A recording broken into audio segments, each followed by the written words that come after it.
Good evening. Happy Feast of St. Henry, Holy Roman Emperor. I hope you all had a refreshing and holy weekend. And a little less breaking news to talk about this week. I know last week we had an extended discussion on the SSPX consecrations. And that news seems to have died down, and Rome itself will be dying down here any moment now.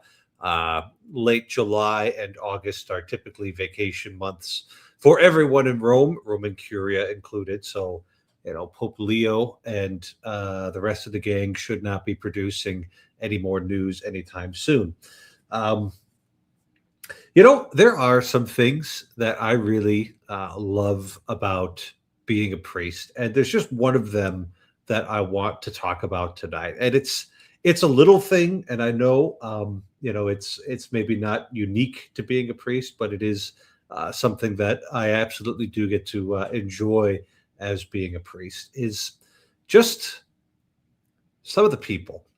Sometimes I have an opportunity to have an amazing interaction with somebody where they come to me and they're sharing their life, they're sharing their story, and really just opening themselves up to me for no other reason than I am their priest, or it might just be the case that I happen to be a priest nearby for them at this time.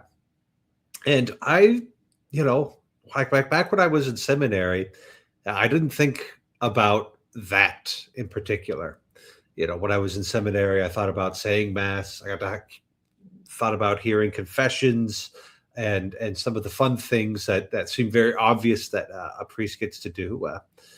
But just people who will come to me, will share their story with me. Sometimes they'll ask for advice and guidance.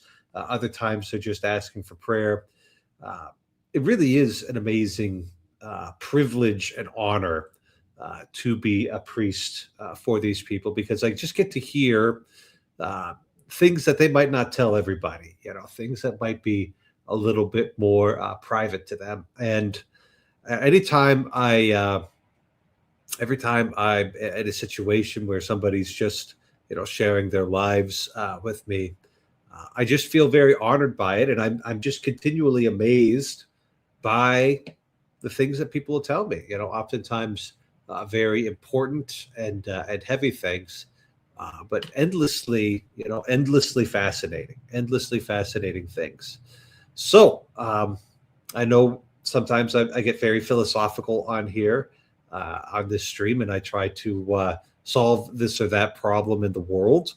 But tonight, I'm just grateful to be a priest. Tonight, I'm just grateful to share the love of God with people and to have them share their needs and their struggles with me. It's a beautiful thing, the way that we can all hold each other up together. And that's all I got for my opening rant tonight. Yes, even the Vatican goes on holiday, and I hope you're not all on holiday here. You can go ahead and hop on the stream, and hopefully we can find something to talk about. You don't have to share the deepest parts of yourself on this stream. In fact, that might very well be inappropriate. But if you did, you need to be careful, because you might end up in my sermon. So keep an eye out for that. If you are all interested in a little bit of the canon law news, I just saw a communication from the SSPX saying that they're going to appeal the excommunications that the bishops certainly got, and many of the priests may very well have gotten too, which is interesting. I'm not sure if they did that back in 1988, but it is their right. And now I, as a budding canonist, am wondering if those excommunications were an act of judicial power or an act of administrative power, because you can't go both ways on something like that. I think with a latte sentencia penalty, it might be a little easier to go the administrative route rather than the judicial route. So I imagine it'll be the dicastery for the doctrine of the faith handling that. The first section of it, which handles the uh, doctrine part. But it would be interesting to see, you know, to see one of the more canonical courts weigh on it. If it's determined that it was actually a judicial proceeding and not an administrative one, might be fun to hear the Roman Rota or the Apostolic Signatura, Roman Rota weigh in on it, or to see the decision one way or the other if the Apostolic Signatura both weighs in on it and publishes it. With it being such a high-profile case, they might actually publish their finding. So those are the sorts of things that interest a canonist like me, and maybe it interests you, but I only have so much capacity to talk to myself on these streams. Well, Sandy, I was just talking about how amazing people are when they're sharing their stories, and then I switched on to a little bit of canonical and ecclesial nonsense. But we'd love to have you on because I always find your questions and your commentary insightful. So hope that you can come on, but you might have something going on. I know that life never stops being busy for any of us. So.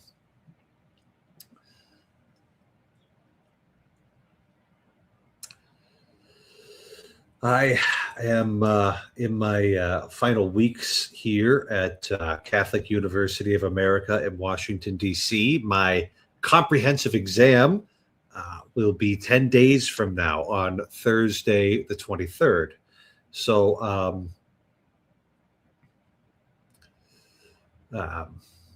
yeah, it'd be useful if you all prayed for me. I feel like I'm fairly well prepared for my comprehensive exam. That'll be an hour-long exam, oral, with 3 questioners. And I've been working with a study group the past couple of weeks, and I feel ready, but you're never quite sure how you're going to do on the test until you are actually tested. So, yeah, that is looming, and then getting my finishing touches put on my my JCL thesis. I've got a meeting with my thesis director tomorrow, so hopefully that is all going to go well. Cyber Nemo says, "I wouldn't know what you've seen. Don't be rude to the priest." And Yon God was an altar boy, and you respect your elders. Well, alrighty then. You do so in a very unique way there. So here we are.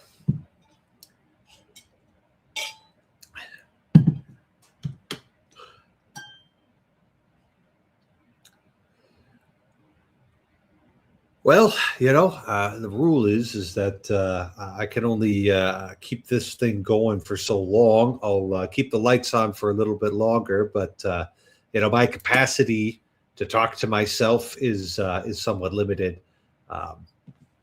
We've got Mr. Christopher coming in to save the day. He knows to end the stream. What that means, because I do follow through on those threats when I have to. So, yes. I've got a question for you, Christopher. Have you figured out what throw pillows are for? Throw pillows are for? Yeah. I don't know. I assume they're for looking fancy, or for throwing at people. Well, my mom never liked it when I threw them at my brothers, so I have to imagine it was probably actually for looking fancy there. And it's just one of those mysteries of the universe that I haven't gotten my head around yet. Now, I can abide the couch throw pillow. Like that Okay. makes sense to me, you know. Like that's something, you know, maybe somebody needs to like stuff one of those behind their back because you know the back's hurting, a little more lumbar support, you know, that'd be fine. And they don't get too much in the way. But you know, in my house, I have somebody who's a housekeeper, right? That's part of the current gig that I have, and they always put these throw pillows on my bed. And the first thing I do right before going to bed is I put them on a chair that I never sit in, and they sit there until she comes in and changes the sheets again. And I'm just wondering what we're doing here because the only thing I ever do in my bedroom is sleep and change my clothing, which means I spend a lot of time there, but most of it with my eyes closed. So I don't see the point into the point in the bedroom throw pillow. So that is my question for somebody like Sandy or somebody like Sunrise. You know, why are there throw pillows and why are there so many of them? You need one to cushion your heels when you put your feet up on the coffee table. All right. Well, hey, that works. That works. All right. Looks like we've got a friend of the show, Mark, tuning in. We're just worried maybe about his internet connection right now because he's traveling. Why would it be? Why wouldn't it be awesome? Well, historically, the internet connection has been problematic. I've got like Verizon. I don't have internet Okay. problems. Okay, Like my that's new great. AI background, Father. Is that? I think that's real, actually. No. I'm in my office. It's totally AI. No, the lighting's way too different. It's AI. It can do anything. No, I can't. Don't be ridiculous. You know, you've built those systems before. You This have is true. told us that on multiple occasions. This is And true. we've spent hours exploring the limitations of this technology. And now you're going to sit there and tell me that's AI. Yeah, I call it Boston Harbor. That's my Boston Harbor AI. Yeah. Yeah, the tall ships are here. It's quite nice. That is nice. That is nice. Mhm. I hear it's going to be hot the next couple of days in Boston, though. Oh yeah, no, it's burner. We're leaving in the morning, but like we had a chance to go into town and see this.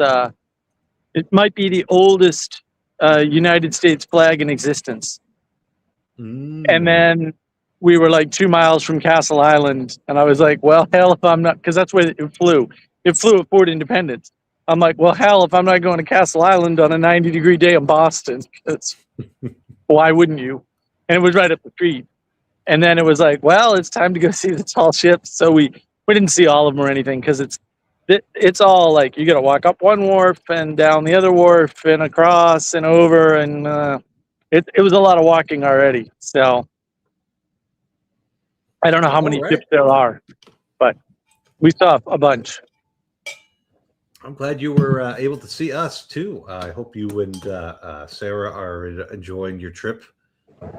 Yeah, she's disappointed that you didn't talk about demon sightings, but Oh, well, we could talk about that. that will make her happy at least.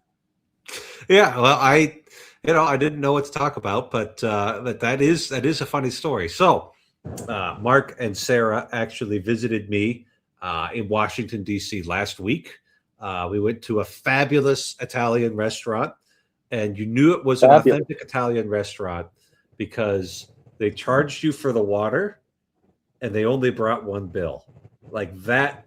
That's an Italian restaurant right there, And my Norcia sausage al ragu was just delightful, and so that was one of the things we did. And another thing is I gave Mark and Sarah a tour, a little unofficial tour of the National Shrine of the Immaculate Conception, which is right next to the campus of Catholic University of America. And, it's a very, very large church. It's one of the largest in the United States of America. I think St. John the Divine in New York City's got it beat. So, but it's still quite big and quite beautiful. And so we had a lovely time up there. At least I had a lovely time. Yes. Mark seemed to indicate it was a lovely time.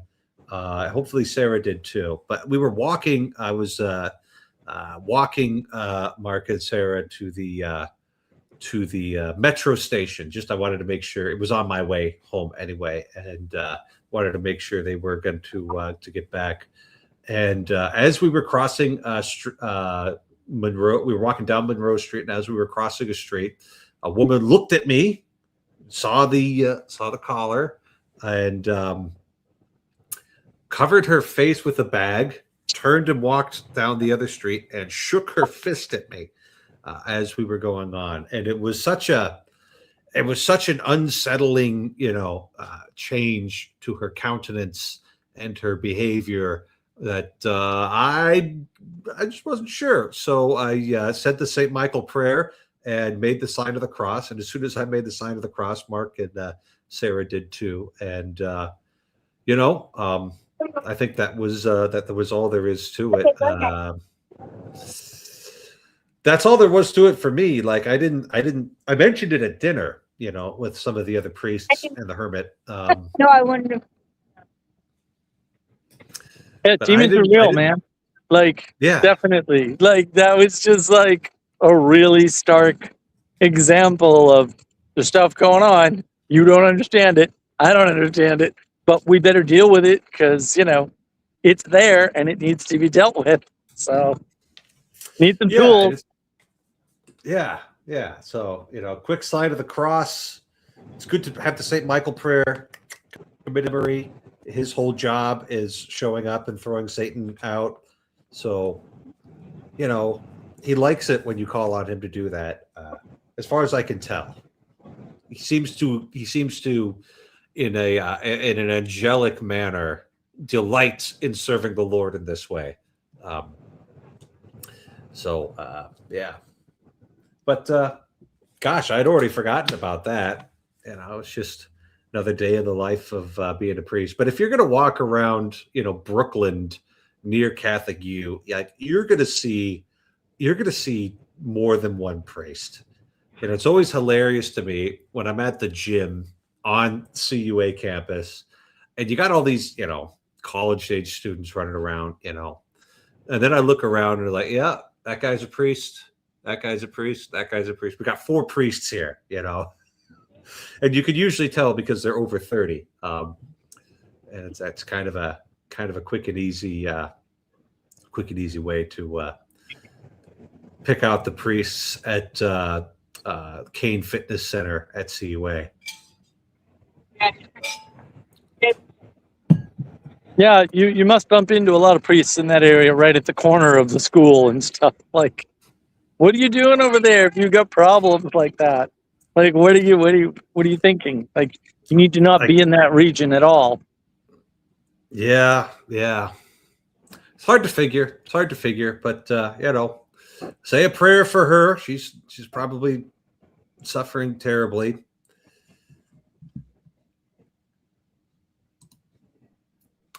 But yeah, there's not much more to it than say your prayers and stay close to our Lord, repent of your sins, and he'll protect you. He's as he's told the children of Israel, he's a jealous God. If some other god's going to start moving in on his turf, he's gonna throw them out. I wonder if she runs into any Protestant pastors and what that looks like. Yeah, well, it's kind of hard to pick the Protestant pastors out because it just suit and tie. They dress like a Jesuit.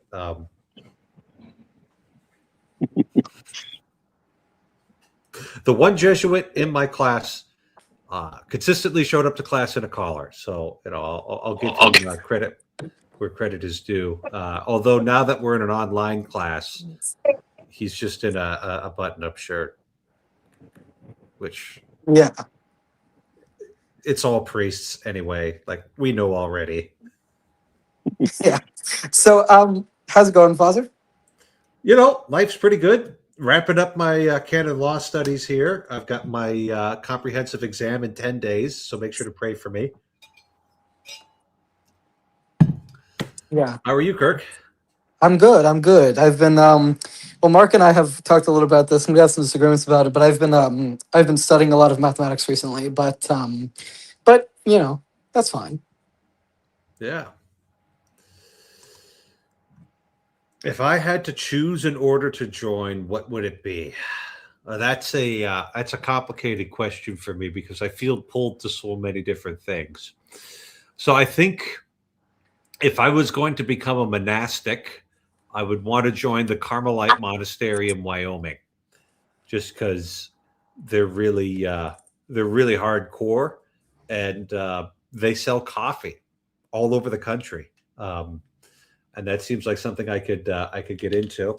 They also still tonsure. They got the tonsure, and I've already got like that pretty well taken care of. So it would hardly even be an adjustment. I just start, kind of shaving around here, and I'd have the tonsure taken care of. But with the active orders, that's a bit more of a challenge. And my first instinct is to say that I'd want to join the Dominicans because they're very intellectual, and they're big fans of Thomas Aquinas, and I'm a big fan of Thomas Aquinas. And their habits they got great habits. That white with the rosary hanging off is a great look there. But I actually, just this last month in my first set of classes, I had an opportunity to take a class with both a Jesuit priest and a Dominican priest in there, and I think they're both very typically representative of their orders. So, Brother Anthony, he was very calm, level-headed, lucid, clear, logical, and fairly humble fellow. And I enjoyed having him in class. I enjoyed the opportunity to get to know him a little bit. And then Father Sean grew up in New York City, and he's also very intellectual, but much more bombastic and just we'll say adventurous in all of these different ways there.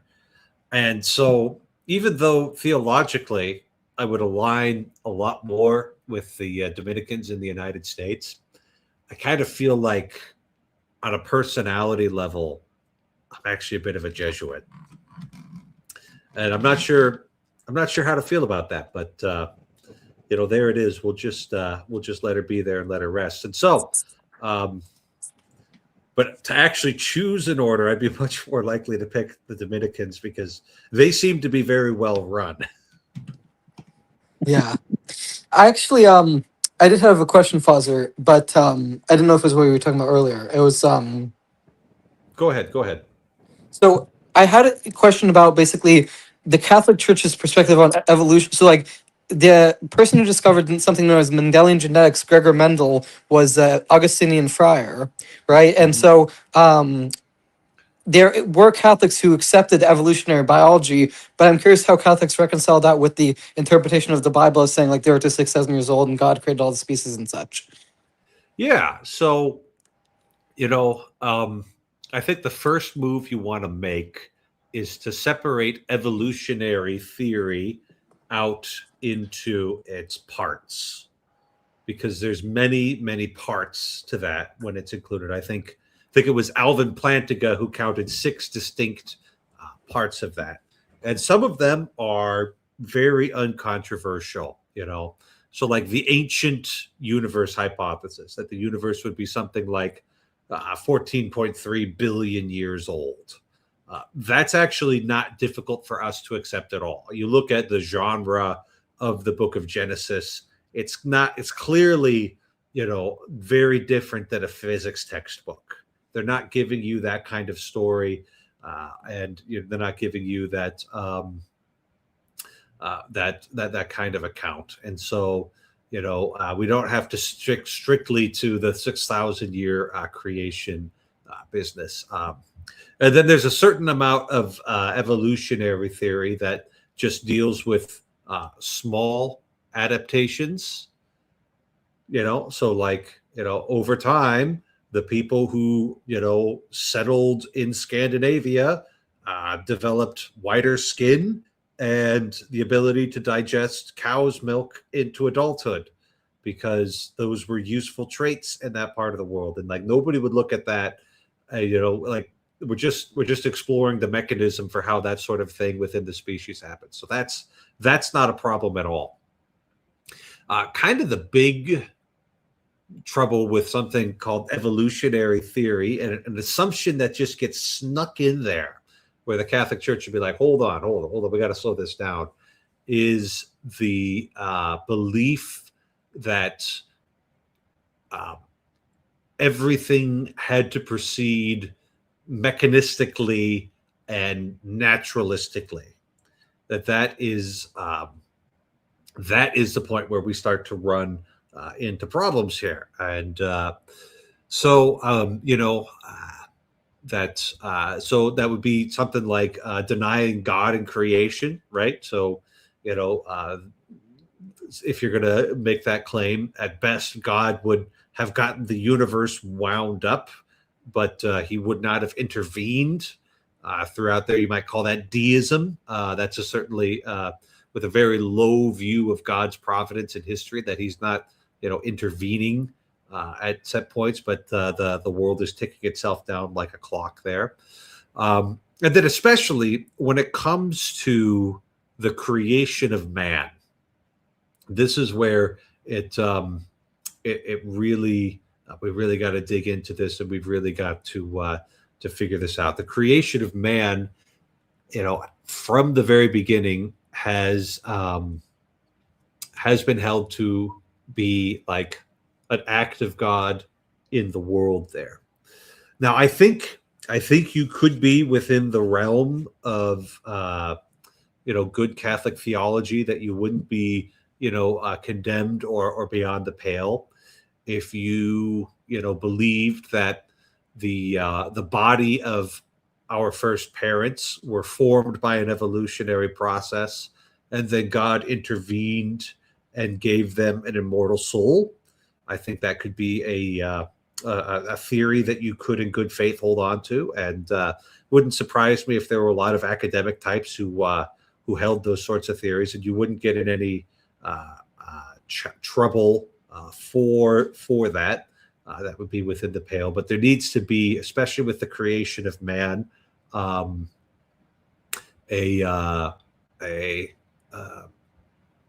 intervention, because human souls and that the human person is above anything that nature could produce on her own. Yeah. And if you're interested in more of those kinds of topics, there's I think he teaches at Princeton.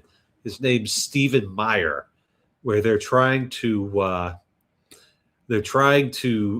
come up with theistic theories of evolution, which avoid the critiques of, this is just the God of the gaps, and you're looking at what science doesn't understand and saying that God caused it, which, like God's the universal efficient cause. So like, obviously he did, but we can still, do these scientific explorations without making reference to that. Is there any part of that you'd like to hear more about, Kirk? Yeah, so I guess the thing is, so just to clarify, you're saying that it's fine to accept evolution by natural selection, and it's even fine to accept speciation, but you cannot use it in a mechanistic way, which denies the fundamental truth that at the end of the day, the final cause, you can't deny like things like final cause, and you can't deny that God is essentially the thing that's governing all of that. Yeah, and I think you also want to hold on to the unique creation of man. Yeah. So So that's Okay, so another thing but too I so realized just to here. clarify that, when you say unique creation of man, do you mean something like in the same way that Judaism believes God created human beings with a unique soul that's different from the animal soul? Catholicism would also teach that there's something qualitatively different about the human soul from animal souls. To the point where the Fourth Lateran Council said that the human soul is produced by God and the parents furnish the body. Okay, so it's And a qualitative difference. It is a qualitative difference, correct? and more importantly, Darwin is on board with the Catholic view because he was a believer, and there's no science in that book, and the book is a justification of speciation and not a theory of creation.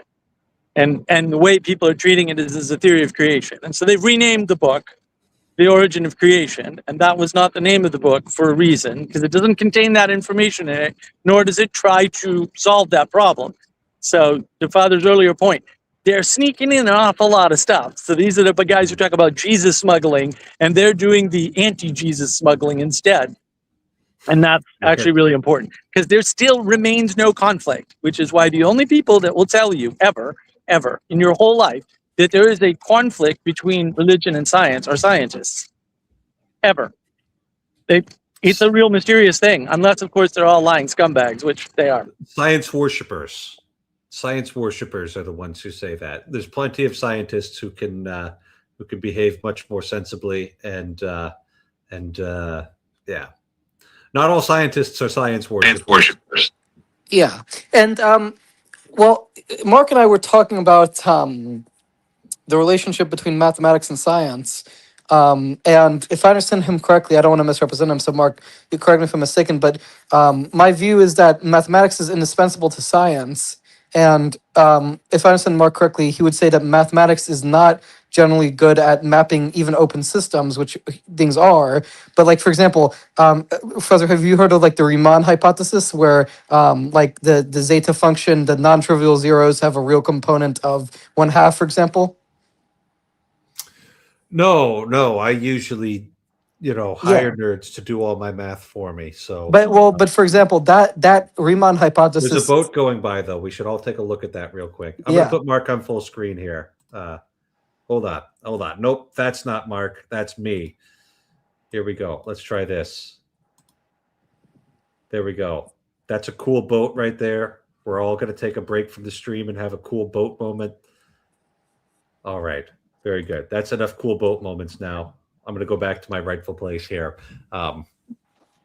yeah.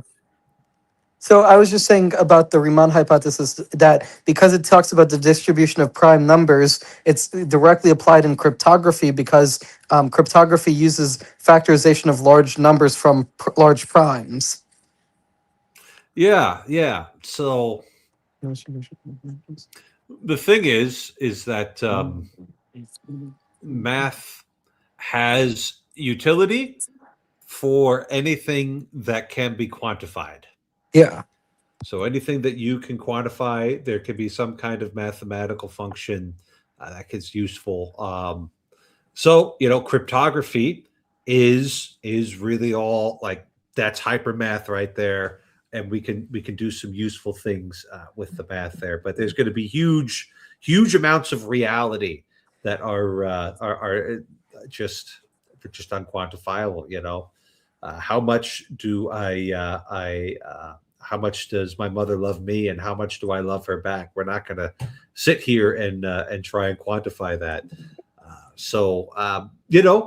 Like it's a useful career and there's some useful things for that tool, but you got to be very well aware of the limitations, and a lot of the best parts of life, like, dang, that's a cool boat. A lot of the best parts of life aren't quantifiable, and so just making sure that you hold on loosely to the tools that you have, and not letting the tools turn you into a tool. Yeah, I mean that's fair. I'm not claiming that mathematics is everything. I'm just saying that it's indispensable to specifically scientific theories. Sure, right. Well, like that's obvious, right? If we're talking science in the modern sense of the scientific word, it's like, okay, we're doing empirical, quantifiable measurement. So you're always going to be doing math. If you take science in the Aristotelian mode, then no, you don't need math. Aristotle had a much broader notion of science that prevailed throughout most of human history. It's only Yep. in No math and evolution. Don't need it. Also, just saying. okay. I am unqualified to settle that debate. I am unqualified to There's no settle math that in the debate. origin of species. None. Zero. Zippo. All these evolutionists, they're actually not, they're at odds with the math people and they don't know it because they're all being mad at the same people instead, which are the wrong people. Huh. Well, I've never read On Origin of Species, so I'll just have to take Mark's word for that. Yeah. Well, but it's not, it doesn't contain any theories. I mean, or it doesn't contain any experiments that lead to hypotheses or conclusions. What he's doing is making a bunch of observations and using existing hypotheses and theories. I don't think he's coming up with any of his own at all. I mean, that is not a scientific book with scientific experiments and scientific results in it. That's Yeah. not what it is. It's Yeah. him writing down a bunch of, this is what I saw on this, in this place with these creatures, and these existing theses explain how these things are connected. But there's no science in that book. That's the interesting thing to me. It's not a book of science. In much in the same way that when you're talking about Richard Dawkins, all the stuff he's known for is unscientific. There's not a single experiment, and there's no data at all. It's just stuff that he said in a book, actually, right? It's story time. It's story time with Richard Dawkins. It's not, there's nothing in there that, I mean, The Blind Watchmaker, there's nothing in there, nothing at all, other than he doesn't know how to code. That's the only conclusion you can really come to. And that's enough for me to throw out everything else he says. Like, if you didn't write a save feature for your software, like, what are you doing? Like, why are you here? Like, don't code. Like, do something you're good at, like sweeping the floor. Like, what's going on? Yeah, interesting. That would make the a lot of these books then that are purporting to be scientific to go back to being natural philosophy, which was what we would have called these observations of nature in the university system in the Middle Ages. They were natural philosophical speculations, and it wasn't Well, until that's what science is supposed to be. Like, that's what it was according to the ancient Greeks. Like, all the sciences are philosophies. That's what they are to the ancient Greeks. We've just co-opted the word and tried to make it talk about religious-y things without talking about religion, because Protestantism, as near as I can tell. I get no other explanation. It's the only explanation that fits. Yeah. So that's what we got going on here. Yeah, I mean that's fair. Practice science responsibly. Yeah, and I'm not, and definitely. So I mean, the problem with science is it's kind of like you were mentioning the other day about efficient causes and like final causes. Like if you have a net that's 2 inches, then all the fish that are smaller than 2 inches won't be caught by the net, and so you can't use that to measure everything in the pond. But I guess my point is that if you are going to be doing in the business of catching greater than 2 inch fish, the best tool would be the 2 inch net. And so basically, in that context, I'm saying if you're going to have this quantitative scientific way of viewing things, then for that it's good to learn the mathematics generally.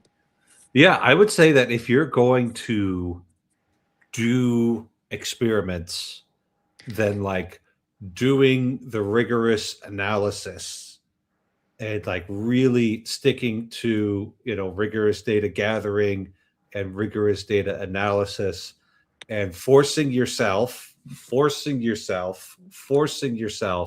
to follow the conclusions that are actually present in the data. Like, if you can do that, you'll be a top tier scientist. You know who was really good at that? Our friend, Dr. Jordan Peterson. He was really like it's just a throwaway line in like one of his 2017 lectures, which is coming up on 10 years ago now, kids. He just said, you know, something about how he thought it was super important that scientists are really rigorous with their data, and like you need to learn that before you start doing any actual experimentation. Is you got to be really just have the math mastered and following, like setting up the experiments properly, and then meticulously gathering the data, and then going exactly where that leads, which will oftentimes be not where you want it to go. That's what makes it hard. That's why, like most everything in the world, science is actually a moral act, where if you've got the data that you don't like, you need to publish that anyway and do an analysis, even if it rips your pet theory to shreds. So, and that if that's what you mean by studying the math, then yeah, go ahead, get real good at the math, be a slave to the math. Otherwise, don't bother doing science. Just get your own YouTube channel and a free StreamYard account and just expostulate. I mean, it's this thing. Like, for example, when you have Steven Pinker claiming violence has decreased, but then you have Nassim Taleb pointing out, like, well, what about all the fat tails that because the when you're talking about the median of these things, the problem is that the most extreme events have the most significant consequences. Then that's what Pinker's fails to account for. Yeah, you're hopping into the middle of that conversation there. So like violence has decreased, but our wars have gotten much, much, much worse. Something like that. Yeah. That's part of it. I mean, the bottom line is math is a tool, and just like a hammer, you can kill people with it. It's not a good thing. It's not a good thing in and of itself, right? And it's very easy, because people do it all the time, to use math to lie, right? And we've spent 30 years people lying with math.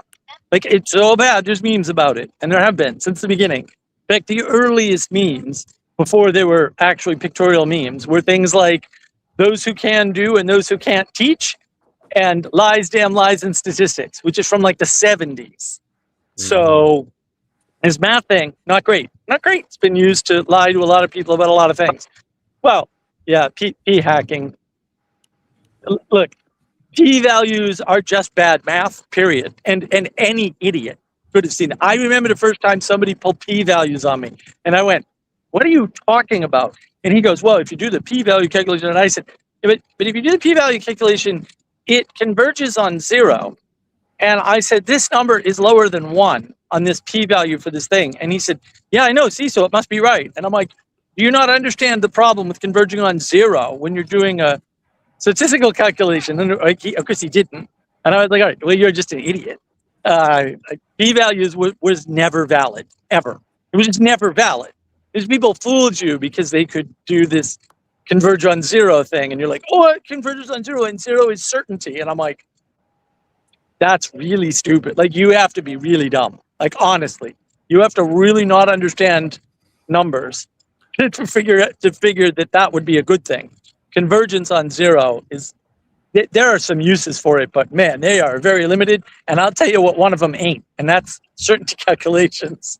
Because what you don't realize is between 0.001 and absolute 0, there's still an infinite set of numbers. And so you're crunching things down a la Mino's paradox, and you're not getting any closer, actually. Right? So past a certain point in the fractal space, you're actually not moving at all. The numbers are changing, but you're not moving at all in the relativist way. And so you can't do convergence calculations on 0 that way. And I know calculus does that, but that's because it cheats about what 0 is, right, with all this approximation of delta.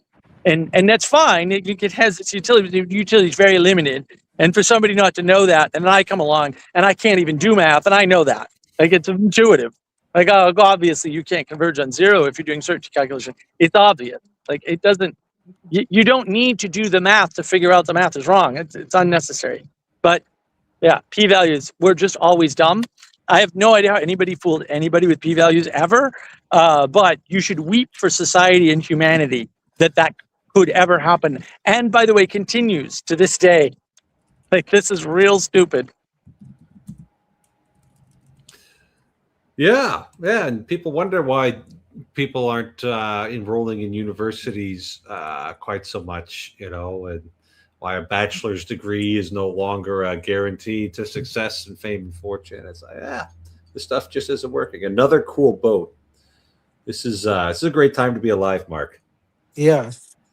I mean, I think the problem is math can be very useful for approximation, but you should recognize the scope of it. Like, for example, take something like the Taylor series, which is an approximation for a function in calculus. The Taylor series is great within a limited scope, but that you can't say that applies to the function as a whole. Sure. I usually have other people do my math for me, but so in Mathland, there is a precise analogy here that is highly accurate, right? Which is to say, knowing mathematical formulas and operations is a knowing, a type of knowledge. This is an analogy. It's not at all, but whatever, right? That would mean knowing which math to use where and when it's invalid would be wisdom. And so you can learn all the knowledge you want, and without wisdom, you still have less than nothing. You're still on the negative side of the register. And that is part of what John Vervaeke has already identified as the meaning crisis. He doesn't say everybody needs to be more wise. He doesn't even say that. He very wisely, in and of himself, might be the only wise thing he ever said, actually, says that we just need more wise people. And that is correct. And if you were to map it on a computer, which you actually could do using math, that would also show up. And I only know that because I've done it. It's not that hard. But nobody wants to do that. They want to use math for evil, and that's usually what they do. And so you can listen to the evil people using their math, but I wouldn't. There's no need. What was it that you mapped on a computer? So when they talk about simulations, right? Mm-hmm. And they say things, especially in economics, but even outside of economics, you say things like, can you map the importance of wisdom and whether or not you need to spread wisdom out horizontally or just increase it vertically, which is roughly what that would equate to if you put it in a quantity system, right? If you shove it into a Cartesian system, and that is not an invalid thing to do, by the way, right? You do the same with evolution. I mean, this is what Dawkins did in Blind Watchmaker. He just didn't write a save function because he's an idiot, right? So you can map things like evolution. It's not that hard. The modeling is really easy. The reason why they never talk about any of these models is because if you bother to do it, and it's not that hard, especially now with Python, my goodness, I had to use BASIC and assembly language to get these things done back in the day. You will come to certain conclusions, and those conclusions will be that math and science is retarded, and you need not waste your time, right? Because the answer is like, oh, if you map knowledge horizontally and wisdom vertically, and then ask, do you need to increase the vertical frequency of the thing? The answer will always be no. The correct answer will always be you can increase the vertical and not the frequency along the horizontal, and that's actually better, especially in a heavy fat-tailed set where you have just a few people that can do that, right? And so you end up with a double mapping that lays on top of the other mapping that matches, which is a good indication. It's not a perfect indication, but it's damn close that, in fact, there's something to it, right? Because a lot of the failures that people have is they'll do one simulation, like on evolution. And Dawkins does not make this mistake. Good for him. When you do multiple iterations, all of the answers that you get from a conclusion from a single run are wrong. All of them are wrong, right? Because as you do more sets and you get what some people would call metadata, which is still my least favorite term in computer science, you get the data about the data, which is to say you get data through time, on repetitions and sets. Suddenly, all the math and the modeling changes. And that happens in economics all the time, right? So, for example, when you have a small number of Angus beef being raised and the price of Angus beef is very high, right? There's a crossover point where the price of of Angus doesn't go down, but the amount of Angus on the market goes way the hell up, like it triples or quadruples, and the price keeps going up and up and up and up because the demand is high. But then there's a collapse point somewhere. No one knows how to calculate this to the best of my knowledge. And then the collapse happens. Now suddenly every single cow is an Angus cow, for real. Like that would be now, by the way, right? And Angus beef isn't that expensive, but the price range on Angus beef it has a high variance. See, before it had a low variance, it was always expensive, right? But what happens in economics, if you actually study any economics at all, which you don't need a book for, but you just actually live for 5 years and write some notes. Actually, right? Freakonomics. That's what makes Freakonomics so good as a series. We read all the Freakonomics books; they're great. Taleb and Freakonomics will really shake it up for you, right? When you map it out, you find out, oh, Wagyu beef took the place of Angus as the deluxe type of beef for a while. I don't think that's still true, but it was, right? But now you have a crossover point. Now there's too much Wagyu on the market, right? And so that's no love, but the variance increases. So you're always going to notice this weird pattern in these things, right? Because supply and demand is a perfect map, but it's two-dimensional. But when you map the cutover point, the things like the marginal buyer, right, the tipping point for supply, and things like that. Now you can actually come up with an accurate model for how long this bubble is going to last, sort of a thing. And those aren't very good, but at least they exist and they're not completely wrong, right? So you can calculate like, oh, the price of AI is going to crash at a certain point when these three things converge. Can we measure them? That's always the because that would be the thing is, when this is just me kind of talking off the cuff here, but like, when are the investors going to get spooked, or when are the consumers going to say this isn't worth the money that we're paying for it right now? Or how much of the business is investment, how much of the business is B2B, because that's where all the money is, and how much of the business is reliant on not individual customers, because no one makes money doing that. That's ridiculous. It's only a handful of businesses that can make money on selling to people, especially not that kind of business because it's too expensive, right? Making crackers, absolutely. Computer stuff, no way. Tech is too vendor heavy. There's too many hidden expenses. But where's their confidence, right? Because if the consumer loses confidence in AI solutions, then businesses can't offer them anymore. And the minute businesses can't offer AI solutions anymore, if a significant portion of this is B2B business, then the market will collapse. If consumers lose confidence, and that causes investors to lose confidence, which can happen but doesn't always happen, and it's investor heavy, that's what'll tip it over. And then there's half a dozen other things that'll tip it at any point. The question is, can you measure them? And I think you can measure them after they've happened. Yeah. But I'm not so sure you can measure them in advance because no one's ever been able to do it. So yeah. Like if you could do that, like you would just win all the time. You would never make a bad bet. And well, you wouldn't necessarily win all the time, but if you could even be partially accurate with that, you would do so well. And there have been people that have done that. So Joseph Kennedy, the head of the Kennedy family, JFK's father, he did it. He saw the crash, the 1929 crash coming, but he didn't use any math because he didn't need any. There were a bunch of people that saw it coming, right? There were a bunch of people that saw the 2008 housing crisis coming, right? And they made a bunch of money on it. And the guys, even the ones that did the math, like I don't remember the guy's name who was in The Big Short, but the famous one, who's actually calling the AI bubble right now, I think. He used some math, but actually the thing that tipped it for them was flying around the country and interviewing people and getting the on-the-ground data and figuring out it didn't match the data at the bond level and saying, the bonds are saying all these are stable, but the people are saying they're not. So the bonds are saying this is high-grade, high-quality stuff. And here's a waitress that owns 5 houses. How does she own 5 houses? I think a waitress doesn't make enough money to buy 5 houses even in Florida.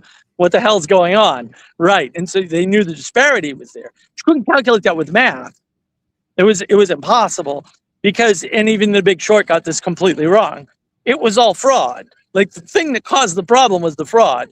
Now that is obvious from the math, but still no one admits it, which I find fascinating, right? It's obvious from the math. Somebody actually did report it on CNBC at one point once that I know of. And I don't think it made it to the other networks, but I saw it on CNBC. The guy said, listen, there's $12 trillion in debt and there's $3 trillion in paper. Something's wrong, right? If there's $3 trillion in actual paper, but there's $12 trillion outstanding in debt, that means every mortgage has been sold 4 times. That's what that means. It doesn't mean anything else. It cannot ever mean anything else, right? That's where math is good. But it doesn't tell you anything. It just tells you there was a lot of fraud going on. It doesn't tell you who did it. It doesn't tell you how long it was going on for. It doesn't tell you how it was done. It doesn't tell you how to unwind it. It doesn't tell you any of that. It just was clear somebody was up to something. And nobody did anything about it to this day, right? And I know because 4 banks, interestingly, tried to foreclose on my house, and one of them got there first. So they got the privilege of stealing the house. But the other 3 banks sent me notices. They just couldn't get it filed in the court because once one person files, the other 3 are out of luck. So I know that's true.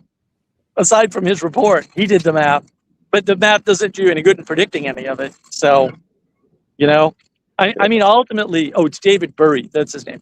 So Burry and the other guys who correctly saw the problem, because I think there were 3 or 4 firms that saw what was going on, they actually had to get additional borrowing because the market didn't collapse in the time frame they had predicted. And they couldn't get the market to collapse because they were trying. Because in their infinite not wisdom, which they didn't figure out, by the way, it's in the movie, they didn't even figure it out. Like, you're the ones collapsing the market. And by the way, if the market is not backed by dollars, how are you collecting any money? And it turns out Burry and those guys had to collect off the federal government directly because they were right. That was really stupid, like really dumb. So, and they didn't get the full amount either, obviously, because the federal government was like, no, we're not giving you billions of dollars. It's not happening. You can have a few hundred million here or there or whatever, but it's not. Oh, is it Michael Burry? Oh, maybe. Yeah. Yeah. I will point out that the math that tells you that this number is 4 times bigger than this other number, and therefore there's fraud going on, is not very complicated math. So. I think that's multiplication, Christopher, but yeah, it's good to point that out. People might have missed it. Like, it don't take no calculus, kid. It just takes some careful bookkeeping and then, multiplication, which you can do with your calculator, and you do that yourself. Yeah.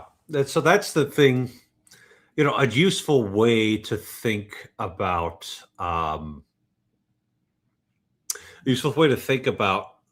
math heavy careers is you're always going to be kind of in the artisan,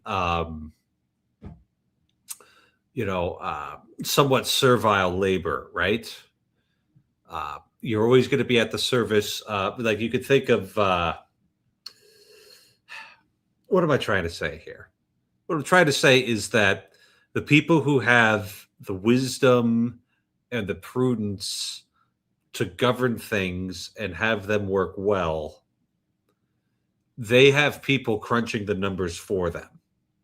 I think that's the way it works. Now, there's nothing wrong with being an accountant and spending your life crunching numbers for people. That could be a decent line of work there. And if you're good at it and you enjoy it, then you could profitably, spend a career doing that sort of thing. But you would always be working for somebody who is not crunching the numbers, but who's kind of making decisions there. And I think that might be a really useful way to think about it. Anyway, that's just what I think. I mean, part of the problem is how to interpret the math. But Fazzer, is it okay if I weed this into a little bit? I'll definitely stay within toss, but is it okay if I weed this into a little bit more controversial territory? The mic is open. Okay, like for example, when you're talking about like statistical differences between genders about like mathematical ability or like ethnicity and IQ. Like the problem is basically you have people who make these claims, but like did they have they done like a regression analysis where they've taken account the dependent and independent variables on either side for that matter? Yeah. So it's hard for me to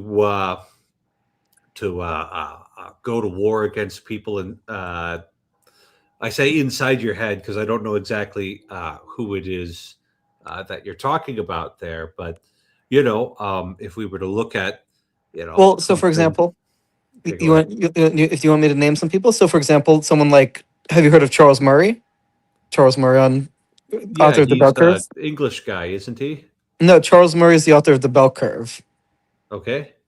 And so it's him and I think Richard Herrnstein, who wrote the book named The Bell Curve, where they talk about difference. I've read a little bit of it. I haven't finished it, but they talk about differences in race and intelligence.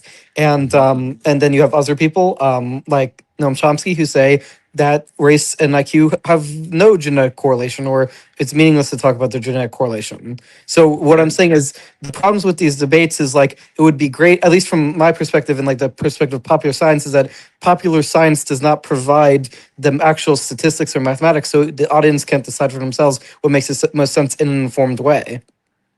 yeah, I mean that's part of it, but it's not a scientific question for you to make a decision about what you're going to do with that information,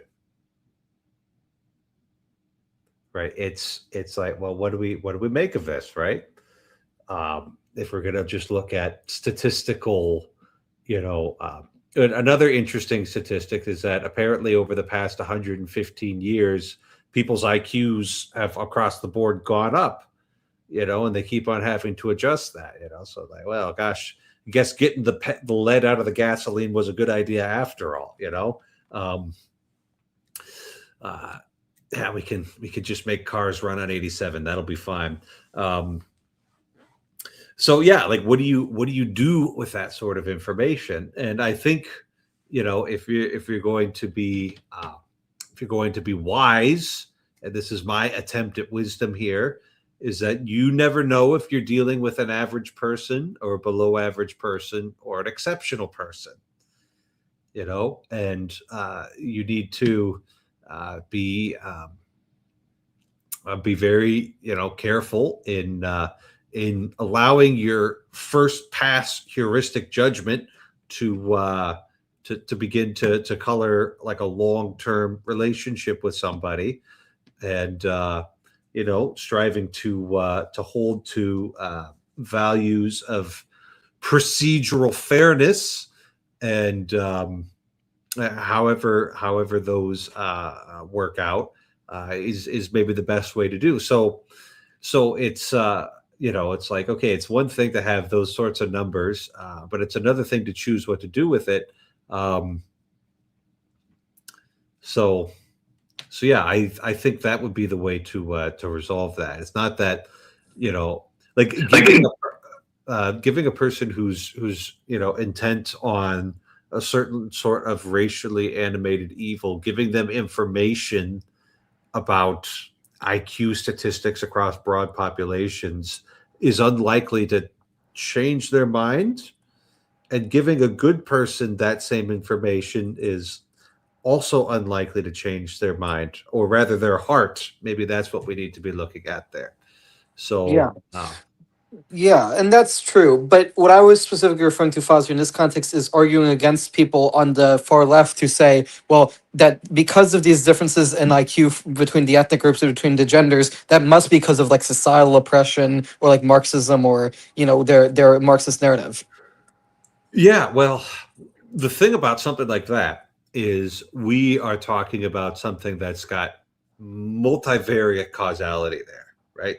So there's a very reliable way to make sure that a child has low IQ. You know what that is?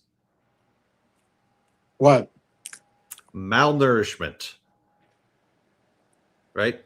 If you are starving for most of your life, then it's not just your physical growth that's stunted, but like your brain capacity that is also stunted right there. So and there's multiple, like I wasn't kidding about the lead in the gasoline and the paint, like that's actually, there's a reason why, like it was super cheap to get more octane out of your gas with whatever process was putting lead into the world, but it was having such a detrimental effect on especially children's neural development that we had to stop and go with lower leaded gasoline right there. So now, you'd probably say we've got big enough population groups where we can smooth all of that out there. But if you're arguing with a leftist and you're trying to use statistics, like you're probably already going to lose. I mean, maybe sometimes there's something, but they're oftentimes just the most ridiculous people in the world, where you really should just laugh at them and then light up a Marlboro Red and tell them to and dare them to stop you, something like that. The problem is always, again, lies with statistics. You can always draw correlations, but correlation does not equal causation, and they're trying to fix a problem. And usually it's not even a problem. It's just a fact of the world. Like the problem leftists are trying to always fix is called inequality, right? They want to fix inequality, but you can't fix inequality. That doesn't make any sense. It just means you're retarded, right? And so they're retarded. Maybe they had too much lead as a kid. I don't know, probably. And that's really the problem. They can't think. There's no way to scientifically validate causation on a multivariate equation. Jordan Peterson talks about this. This is well understood. This is what bothers the scientists. So there's all these things about the world we can't know because we can't isolate down to one or two variables. That's right. And you know what all of those things have in common? They're all actually important. And you know what all the things have in common that go down to one or two variables? They actually don't matter at all for anything ever. That's actually true. And it's observably true. And that's still the problem. And the same people that will tell you, oh, this IQ correlation thing doesn't exist, will use it, just not on ethnicities, right? And that's a fair enough thing to do, is to say it's not valid science to use. I don't know, but it could be that it's not valid to use it on ethnicities, but they use it on states all the time. Like the lowest IQ state in the United States is South Carolina. And so they'll use it there, but they won't use it against ethnic groups. So these people are just dishonest. They're just fundamentally dishonest. So I don't care what they say because they're not truth tellers. They wouldn't know the truth if it ran them over, and I'm sure they wouldn't like it, much like the old lady with the handbag wanted to hide her face. And to Father Eric, they're going to do the same thing to the statistics and to the science because they don't want things that are obviously part of the world to be that way. That's the problem. Yeah, Yep. but I think to what Father Eric is saying is that when you're talking about someone, especially who's like not just a leftist, but especially far leftist, but even leftists in general, you're dealing with such silly people that no matter what arguments you provide, whether they're mathematical or not, they're probably not going to change their mind. Correct. It's exactly. We're all on board here, and that's what Science doesn't work. That is true. Science doesn't change people's minds ever. True.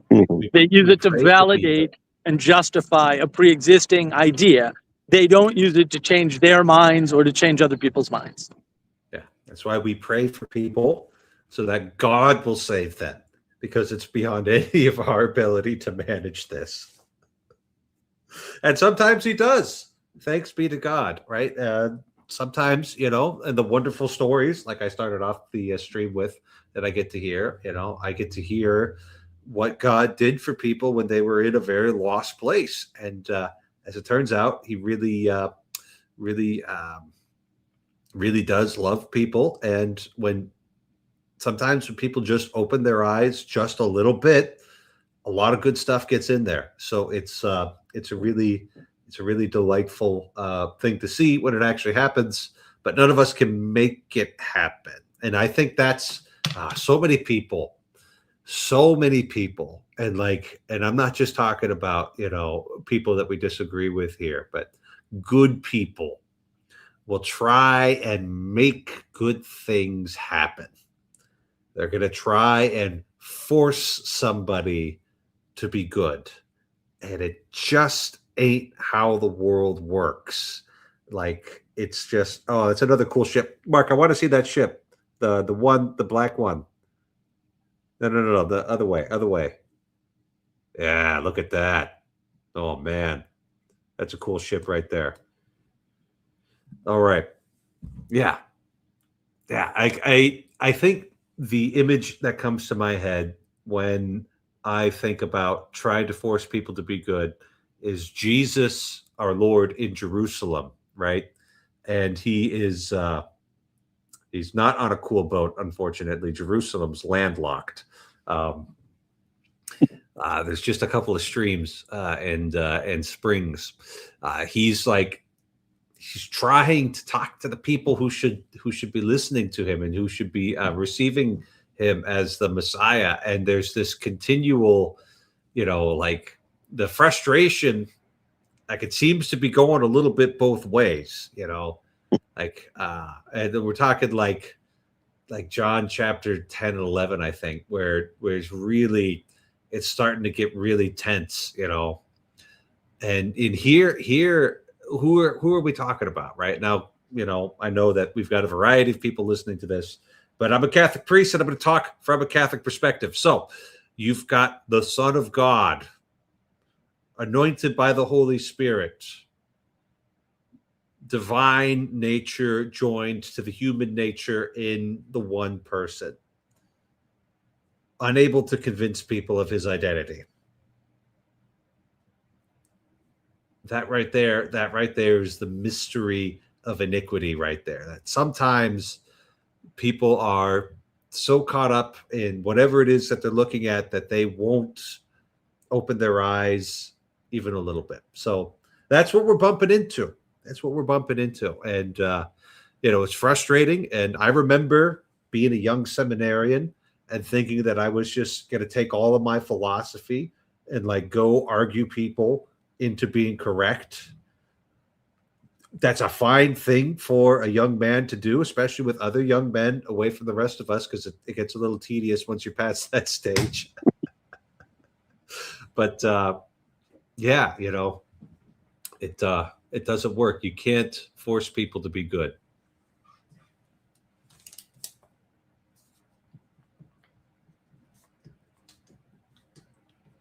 Yeah, I mean, this goes into the broader point about like free will and predestination, Father. Like, you can isn't the I think the expression is like you can lead a horse to water, but you can't make it drink.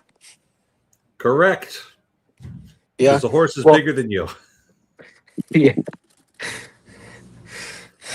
So yeah, I mean that's fair, but I do hope people are reasonable about these things. I just worry in general though with our political culture about people dehumanizing other people, and I understand like I don't want to be like platitudinal, but yeah, the platitudes are correct to some extent in the sense that like when you have someone who it wants to shoot you if they disagree with you, you can't have a conversation with them. So you want a standard where people agree not to shoot each other for over these disagreements.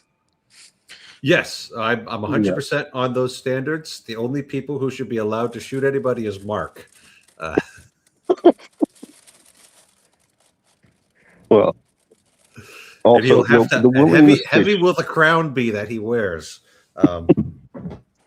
Yeah. I would say also that the willingness to shoot people for disagreeing with you is not actually a political thing.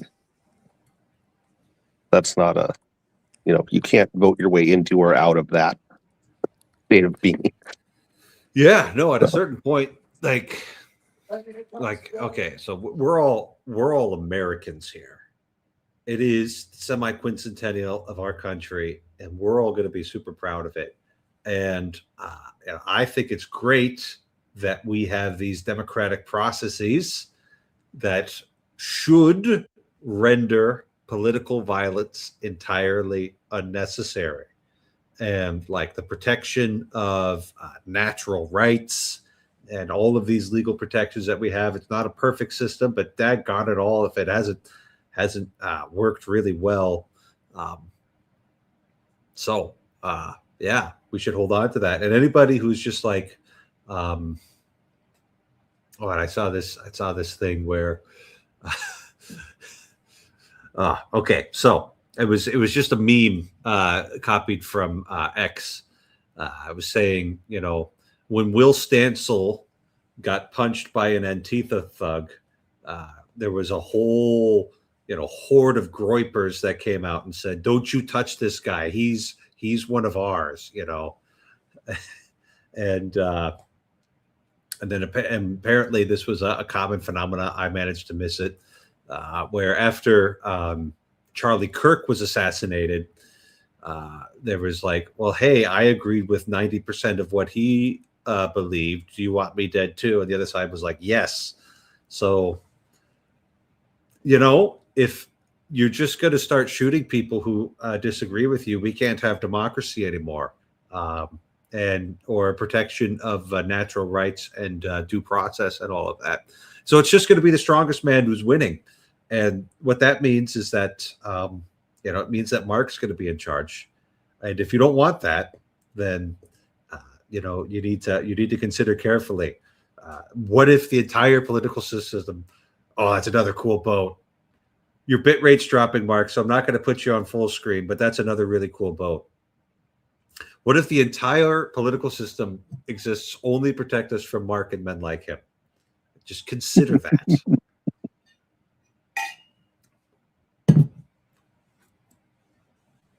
So, yeah. yeah, I mean, I think these are reflective of broader spiritual problems in our culture. But, and I'm not saying this is like a political issue in the sense that it's like because of the specific political administration. I just mean in the sense that like the fact that people have basically have this certainty about their political views. I think it's more a problem on the left than the right, to be honest. The fact that they have this level of certainty, false sense of certainty, is part of what's causing them on the political level to dehumanize their opponents. Yes, big problem. Not a fan. It's why having a religion that actually binds you and a God that tells you no is so useful, right? Because I've had those impulses where I just want to, just go and smash my enemies, right? Like we've all had those thoughts. That's not that shouldn't be unfamiliar to any of us who've done 5 seconds of self-reflection. And then there's Jesus of Nazareth, who says, love your enemies and pray for those who persecute you. All right, I guess I'm not going to shoot anybody, So, yeah, I don't know, Chris. What do you think we should do about the problem of dehumanizing political violence in America? It's amazing we don't have more of it, frankly. I don't know. I think politics is the wrong way to talk about it. So I don't think there's any solutions on that front. Mm-hmm.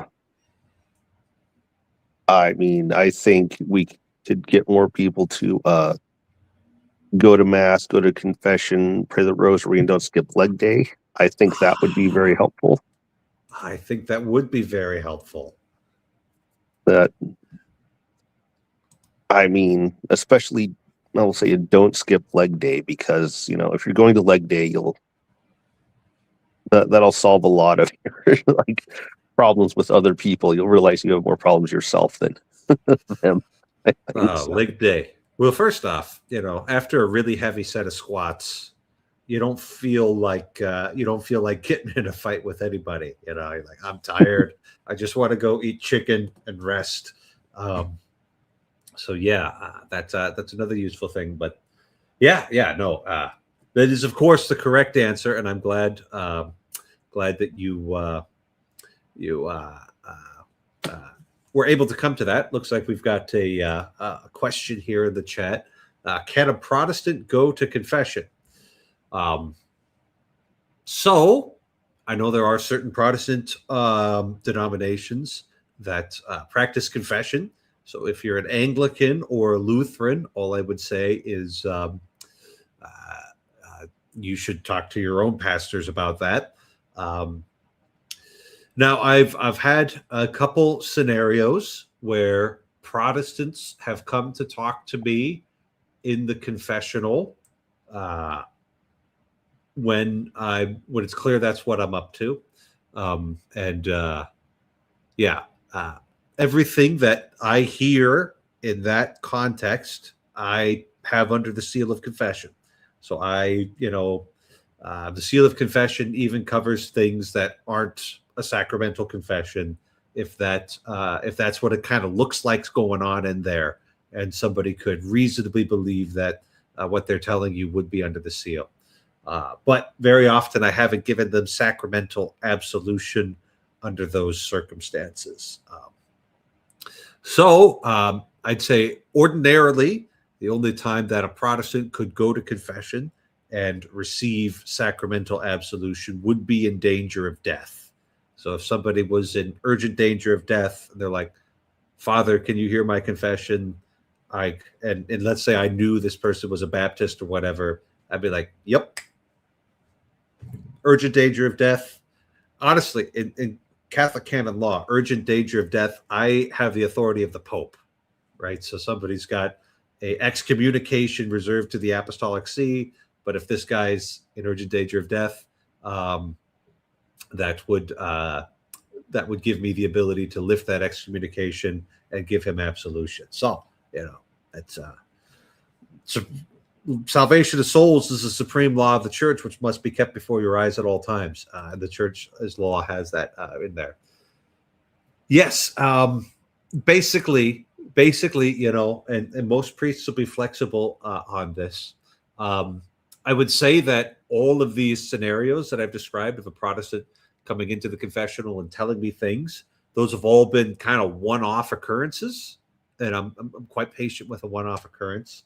But if somebody kept on coming back and wanting to, as a Protestant, take time in the confessional, I'll be like, okay, let's talk about why you're here, because we're getting kind of mixed messages here. So yes, you can absolutely go talk to a priest at any time, and if it looks like confession, what you tell him should be under the sacramental seal. But if you're going to make a habit out of it, you may as well just join the club. So yeah. So sorry, Fozzie, my thing cut out. For some reason the audio cut out on my end. It may have been related to what Mark was also his technology seems to be. But I did hear what you were saying about the basically about. I did catch the end before I left about you were talking about like the problems in the spiritual level with our political system, and yeah, I mean and then we put the solution. We put the solution. oh on the yeah, bottom. go to mass, go to confession, pray the rosary, and don't skip leg day. Yeah. Yeah. So everybody can put that into practice if they want. I do have a question about papal infallibility as well, and it's related to the point about pray the rosary. So let's say the Pope made a claim like, for example, and this is a very specific claim. Let's say the Pope said we're going to do something like a dual covenant theology in Catholicism, where Jewish people do not have to observe the Catholic sacraments, and they can just observe the Hebrew covenant. Basically, would that be? I mean, from a Catholic perspective, would that be compatible with Catholicism because of papal infallibility? Yeah. So it's useful to remember that the Pope isn't God. And so it was talk at the time of the Second Vatican Council of, like, what if we just said that the Pope is, bound to God alone? Like, is that a good formulation of our doctrine? And so that question was posed to the Theological Commission of the Second Vatican Council, had the best of the brightest minds of the Catholic Church. Like, is this a good formulation that the Pope is bound in obedience to God alone? And they said that's actually not a very good formulation of our doctrine at all, because the Pope is bound to revelation. He's bound to, sacred tradition and scriptures. He is bound to previous infallible statements, right?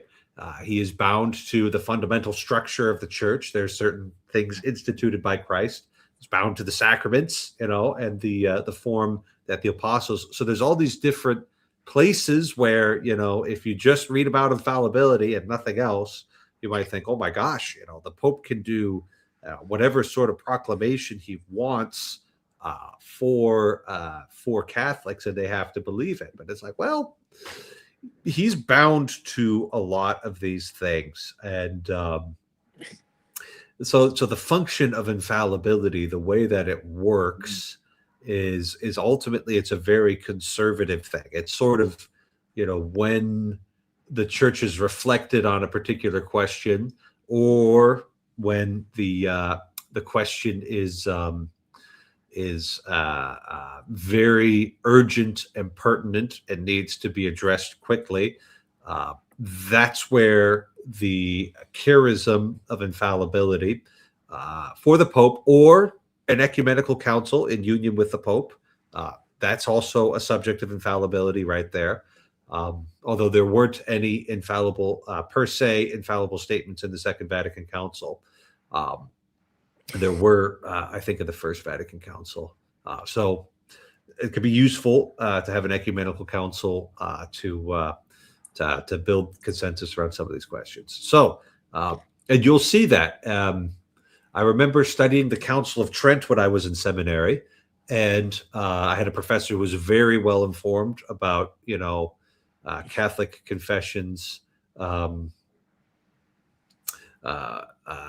the different theological strains in Catholicism, and he pointed out points where the Council of Trent was using specifically ambiguous wording to not solve theological questions between Catholics that it wasn't trying to solve, right? And this was an ecumenical council. It had great authority vested in it. So that habit of using the charism of infallibility in a conservative way is a useful thing to note. We can maybe see that as part of God's provident ordering that, let's say, introducing dual covenant theology, where Catholicism has never had dual covenant theology, would be prevented by the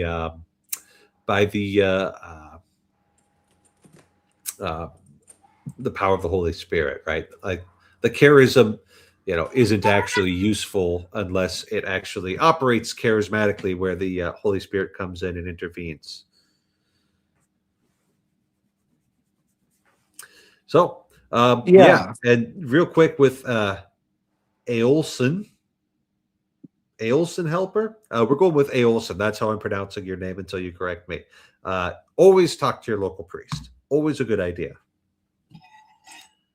Yeah, I mean that's fair, and I do appreciate it. The only question, though, is just to expound upon that.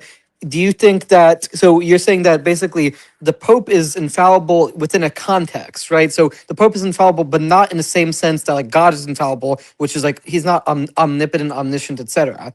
And that's so he's infallible within a context is basically the conclusion. Yes, in a very limited, narrow context of faith and morals, when he's saying that something needs to be definitively believed or held by all of the faithful, and so there's actually a canon in the Code of Canon Law that says if it's not clear that the Pope's speaking infallibly, then he's not speaking infallibly. So yeah, it's really useful to have that written down. My question to you would then be, to the best of your knowledge of Catholic theology, do you think the Pope would have the ability to make a proclamation that the Jews are only bound by the Old Covenant? No, I think that would be a bridge too far there. Some of the questions that Father Stephen D. Young has raised about keeping kosher and the law of Moses and practicing the sacraments of the New Covenant, if you had an entire synagogue, let's say, convert at once. Those are very interesting questions that I don't think the church has answered in a very long time. So it would be fascinating to observe if it actually happened. But I don't see it happening. So we're just going to continue taking whatever converts we get one by one. Yeah, and the reason And I asked is, sorry, go ahead. yeah, and my understanding of Orthodox Jewish practice is that there's no such thing as just one Jew practicing Judaism, that they need to have at least 10 adult men to do their thing, which is not all that dissimilar to if you want to have a Catholic parish, then you need to have, a bishop at least, and a couple of priests and a couple of parishes. So, like, I get it, right? There's limits on to how we can actually organize these things. So Yeah, and that's fair.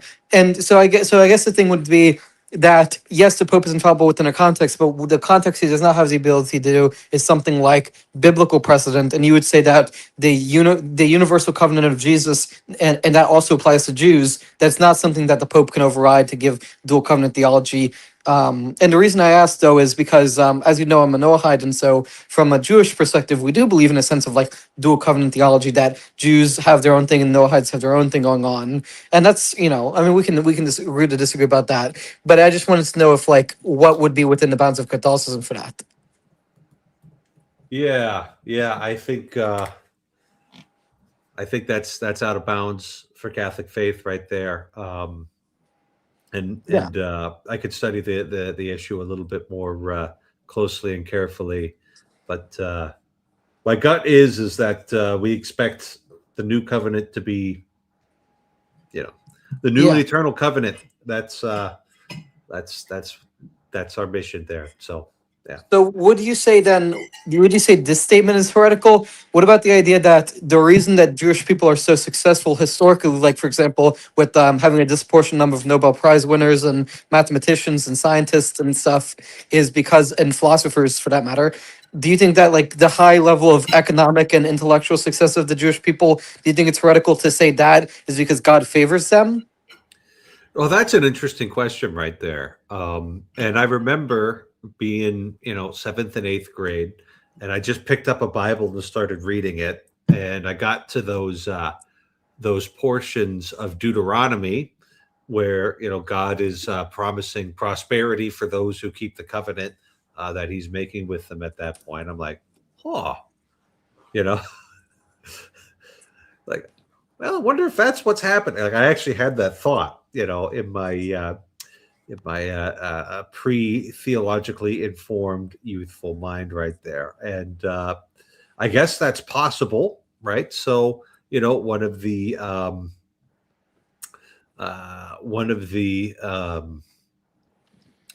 we'll say accomplishments of the Second Vatican Council was the declaration on interreligious dialogue, right? And kind of trying to reset our relationship with Judaism, because Catholics hasn't always behaved up to even our own standards in dealing with Jewish people, and that's not something we need to celebrate there. And specifically making the point that God does not, on His end, ever abandon any promises that He's made to anybody. Now, some people hear that and they think dual covenant theology, and based on my understanding of it, that's not what we're about when we say that. But God is faithful, and He wishes to attend to His children's well-being. And bestow grace upon them, because the grace of God is more valuable than just about anything else in the universe there. I would need to ponder your exact question a little bit more before I actually signed up for that. Yeah, I see. But just as far as you can tell, just to clarify, it's not necessarily heretical to say that God favors the Jewish people in the sense of like He bestows them with prosperity because of this covenant, but it would be heretical to use that to extrapolate some sort of dual covenant theology. Yeah, and honestly, talking about the God blessing the Jews with prosperity on account of the writings at the end of the book of Deuteronomy. And I don't really understand it necessarily, but it's just not something I want to talk about. Feels like That's that fine. conversation could go into some odd directions there. Yeah. Like, oh, what about Solomon over there? He's had 3 businesses go under, like, is he not keeping the covenant? Like, you can get some really weird questions there. So I'm just not sure it's that useful of a question to follow up on. Yeah. Well, that's fine. But yeah, I mean, that's fine. So basically, yeah. And when you're talking about these things, I'm just interested in how Catholicism views these things because even if I'm not Catholic myself, the Catholic Church is the largest Christian denomination, as I understand it, globally. And so to recognize what they think about these things is important for understanding how these relations go down, especially if you're looking at like political angle. Like, why is it that Catholics have this perspective on Israel, right? And Mhm. so, but by any chance, did Mrs. I'm forgetting her name, Questions to Ponder show up here? Questions to ponder. Yeah, that was her username. I don't see any of that in the chat. Okay, because I thought well she was on Jacob's stream. I don't wanna talk about her behind her back, but basically she's also a Catholic, and we were talking about some of these things, and yeah, I mean Catholics have their own perspective, and that's fine. Um, Mhm. Another question I also was considering about Catholicism and their perspective on like political and social events is do you think that basically this Catholicism um, necessitate monarchicalism? No, but there are certain statements of the Roman pontiffs in the 19th century that could have you might think it would be yes. Now, of course, monarchy is the most perfect form of government, and the way that we know that is that when Christ returns in glory, it's not going to be a democracy. It will be a monarchy with him at top. So I can say that quite confidently. But in the mess and the thick of history, all we get are trade-offs, and so you can have the trade-offs of a monarchy. You can have the trade-offs of a representative democracy. You can have the trade-offs of a mixed system where you have a monarch and a representative government. So we just get to pick our trade-offs here. Now you will find certain strains of Catholicism that are very, very pro-monarchy, especially online. You know, but the official theology is that there could be many different forms of government suited to the temperament of the people that are being governed. So and even even by the time you get to Leo the 13th in the late 19th century, he's like, okay, the democracy seems to be working decently over there in the United States of America. So you guys can go ahead and participate in that. There was never, despite what many know nothings would say, there was never a Catholic plot to overthrow American democracy. It was Yeah, just you guys get out the vote and make sure that the church's interests are um, uh, church's interests are being represented here. Am I familiar with Erhard Jungel's critique of the Lutheran Catholic Joint Declaration called Justification? I am I'm aware of the Joint Declaration. I'm not aware of this exact critique of it. But you may notice that there are still Lutherans and there are still Catholics, and they don't go to church together. So the joint declaration on justification could yeah, only be a stepping stone. It could not be the final the final thing. yeah. I mean, as I understand it, Lutheranism and Catholicism. So, what exactly is the joint declaration? Yeah, it came out in like the late 90s. It was kind of one of the last last gasps of the ecumenical movement that came out with a lot of energy in the 60s and 70s after the Second Vatican Council there. It was a shared theological framework to talk about justification, which was one of the major issues of the Protestant revolt. A lot of concern about how justification works there. Apparently the Lutheran representatives were able to sign on to it. The Catholic representatives were able to sign on to it. I haven't studied it in depth, so I'm not sure if the reason it didn't really move the football very far forward was that it didn't really say anything, or is it that the real source of the disagreement and the ongoing schism is more than just these particularities of justification? And that I haven't studied it closely enough to know which it is, because you could come up with formulas that you could get just about anybody to agree with, like Jesus Christ is Lord, and if we were to sign a joint declaration with the Orthodox that Jesus Christ is Lord, well, that's great.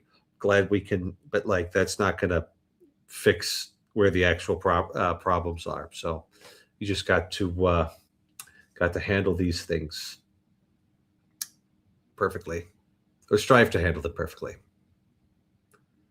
Yeah. So I'm reading it on Wikipedia, and to be fair, Wikipedia is not the best source, but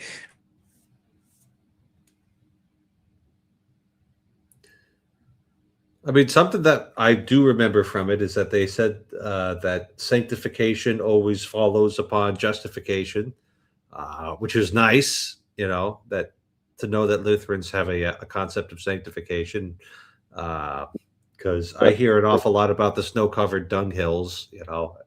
That doesn't sound right to me. So.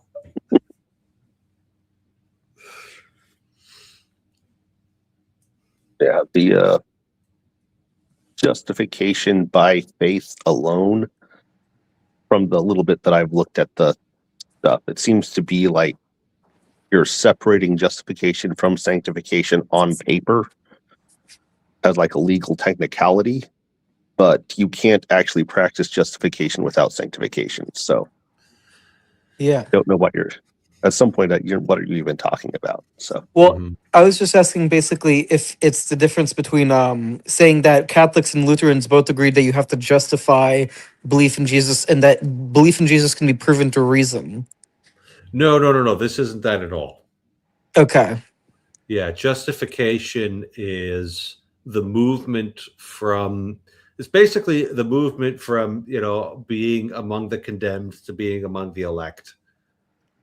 That's what justification is all about, right?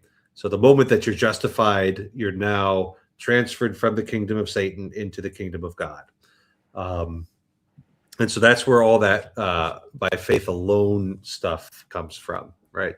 So how is it that we're justified? Is it by faith alone, or is it by faith of works? And and then you get into all of that argument right there. So the fact that the Catholics and the Lutherans, or certain groups of Lutherans anyway, were able to come up with a shared formula for that is a positive sign, but there's much more to do. Yeah, but the conclusion is that it's faith and works, and a combination. From the Catholic perspective, we can take a look at the Catholic work of justification. The movement into the kingdom of God. We'll take the example of an adult convert, right? Because if you're baptizing infants, I mean, it's fun, but it's less exciting. An adult convert, the first movement towards justification, as the Council of Trent would say, the root and source of all justification is faith, where you begin to hear about, let's say you hear about God, you hear about Jesus Christ, you hear about the work he accomplished, you hear about his miracles, you hear about his resurrection from the dead, and you begin to understand what what he accomplished for the world there, right? So that's just faith right there. You're having, uh, the way Aquinas, and I'm summarizing Aquinas here, but you're beginning to understand God the way he understands himself. That's not a bad start into the Thomistic definition of faith right there. You're participating in God's self-understanding there. So that right there is not justification, right? Because if nothing else follows on that, right? As Aristotle says, thought alone moves nothing. There needs to be action in the world. So very often after faith will come a movement of hope as well. Again, this is still fairly internal there, but you'll begin to see, okay, these things I hear about in the Bible, I hear about from the preacher, I observe in, we'll say Catholics, because I'm a Catholic, that I can be a part of that. Like, this is something that I can be drawn into. So that's the movement of hope right there. And then finally, charity might begin to work in there, where you're like, okay, I'm actually going to pursue this, and I'm going to, do my best to love God above all things and love my neighbor as myself. And I know that I need to be a part of the church in order to accomplish that. So I'm going to move my way into the church there. And then, it's like, okay, hey, you're brand new here. We're glad to have you. We're going to give you some catechism classes. We'll have you start to do some prayers. And then at the Easter Vigil comes, you'll be baptized, right? So the fellow goes through the catechumenate process and is baptized. So here's the fun question. At what point was this guy justified? Right? At what point did he move from, being under the dominion of Satan into the kingdom of God? Oh, yeah. We know it happened by the time he got baptized, right? Like, even if he was only kind of iffy on the faith, the baptism, efficacious sign of grace, that makes it happen. But if somebody has joined the catechumenate, right? So they want to be baptized, but they're not yet baptized, and they have an untimely death in the absence of a priest or somebody who knows to baptize them, because anybody under an emergency circumstance can validly perform a baptism that we would recognize, as long as they use water on the head in the correct form.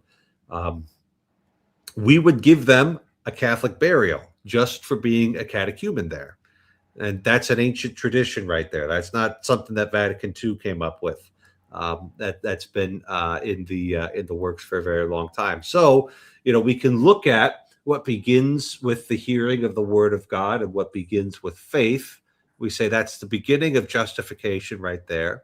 By the time you get to the end of it with baptism, it's like that's a completion of that process of justification right there. But there's this whole middle part there that we don't know exactly what's going on. We can't pull out our God counter and see if they meet the threshold of God points on the inside of them in order to say that they've been justified at that point. Yeah. So yeah. So it's like a minimum threshold that the Catholics and Lutherans agree on. Yeah, and I'd need to study that document a little bit further to see what exactly they're saying. But the church has never said that. Well, first off, the Lutherans have never said that works are unimportant or just can be entirely disregarded. They always say, well, yeah, if you've been justified, there should be some good works following after that. And the Catholics have never held to the caricature that if you just pray enough rosaries, as a big a fan as I am of the rosary, right? Like, you actually have to have your heart in it, otherwise it won't work. So.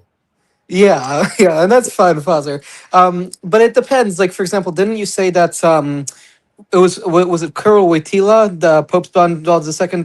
He was in dialogue with Jaspers in the German apophatic tradition, but they had some heretical ideas, like wasn't Jaspers some sort of perennialist in even though he was Lutheran? I don't remember this Jaspers fellow.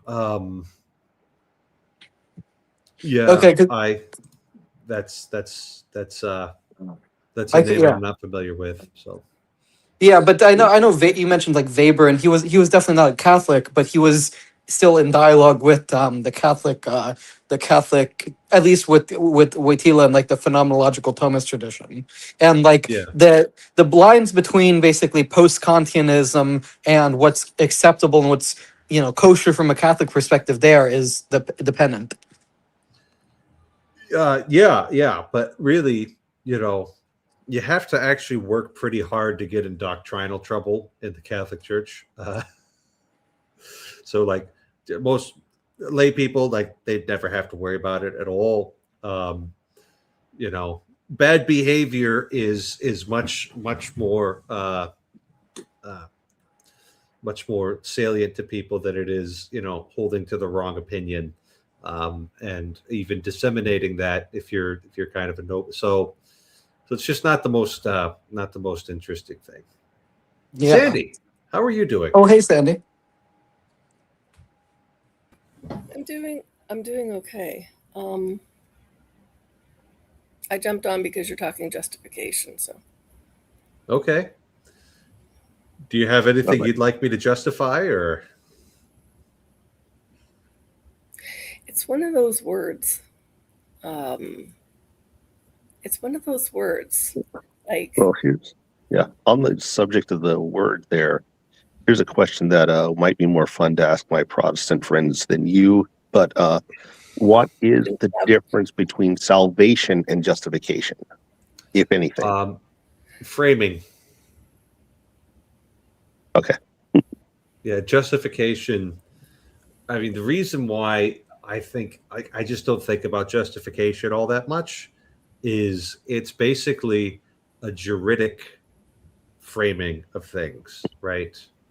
Like we've like, yeah, it's got justice right in the and like I'm the guy getting the canon law degree, and like I believe in what I'm doing. We can have legal processes, all of that's fine, and there can be a little bit of utility in imagining our relationship with God in terms of a legal process. Like we can do that.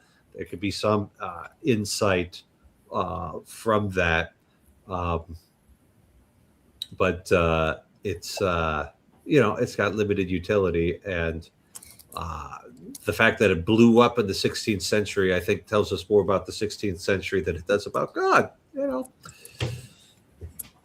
Probably, yeah. Because the justification by faith alone, I mean, I always remember that from the Protestant side here, full of scriptura stuff, you are saved by grace through faith in Christ. Right. For by grace you are saved through faith, and not of yourselves, the gift of God, not of works, lest any man should boast. Yeah. And I wasn't maybe clear about this when I was doing my little example, but the initial ability to have faith is a grace from God, right? And that's right there in Thomas Aquinas. You have the grace by which we believe. He got that from Augustine. Augustine got that from Scripture and the people who taught him. And it goes all the way back to the beginning. So does that come down to framing too? What Christopher just asked. I could be just in a weird place because I went to church to hear somebody. Well, I went to church to David's church yesterday. I don't go to church, so so my brain's twisting through some of these places again. Yeah, I still have issues with how to navigate some of the church places because it seems to all be about framing and all about definitions, and even the document that Kirk mentioned, you can look at it and go, Okay, so here's a discussion that two different traditions decided to have together about a topic. That's really cool. That's important. I think it's good to stand our words up beside somebody else's, and kind of like push against them a little bit. And I guess in a way, even that is more representative to me of the word justify or justification or even just um, than all the big long paragraph explanations of how it fits within a religious tradition, because it's more tangible. It gives me more of something to um, not just mentally but also like practically lean into. And to me, that's a word that really screams at us to lean into it. Um, so I'm just kind of like, every time I hear, like, I'm like, oh yeah, there went something on confession through the discussion, justification, and salvation, forgiveness, all of those things.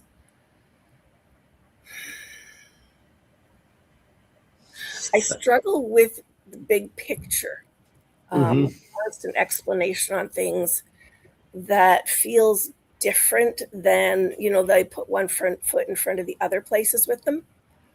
The practicality of, maybe a little bit of teasing on, people asking you which tradition, not tradition, which, if you had to pick an area of Catholicism to choose for the next 40 years of your life, which one would you choose, right? And the choice is going to impact how you walk out all of the definitions in your life, in a sense that it's going to provide different expressions and opportunity for how you engage with the things, like, or this is my assumption based on watching other people do their jobs. Like I had posted the Jesuits near me have like this whole thing going with the environment. And so a lot of their community engagement is around agriculture and gardens and looking after different aspects of food, land, water, resources, and things. Which in a way,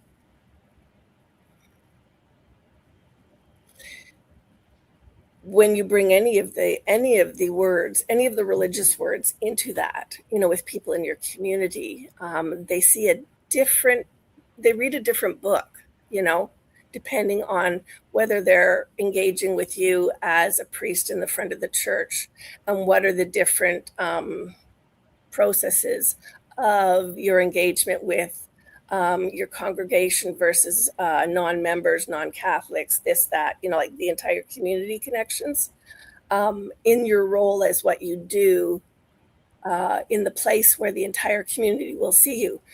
Like if somebody's visiting and they go and they see you at the front, you're presenting all of the elements of the communion or the Eucharist. They see a different expression. They read a different story there than you go and hang out with, somebody who's working in a garden and living out the faith of God in that place. I think maybe it's just me because I'm a little bit weird in terms of how I frame things, but like, so many of the stories of faith in my life have tied in around the engagement with my son, the issues, the hopes, the joys, the whole shebang, you know. Those are the places where the story of how my interactions with God and others show up. So if I talk about justification in my life, it can have just the definitional religious context, but it can also have the practical hands-on. What does it actually look like when it's in practice? So I Yeah, a little bit of a something with just the church context of some of these things, because I feel it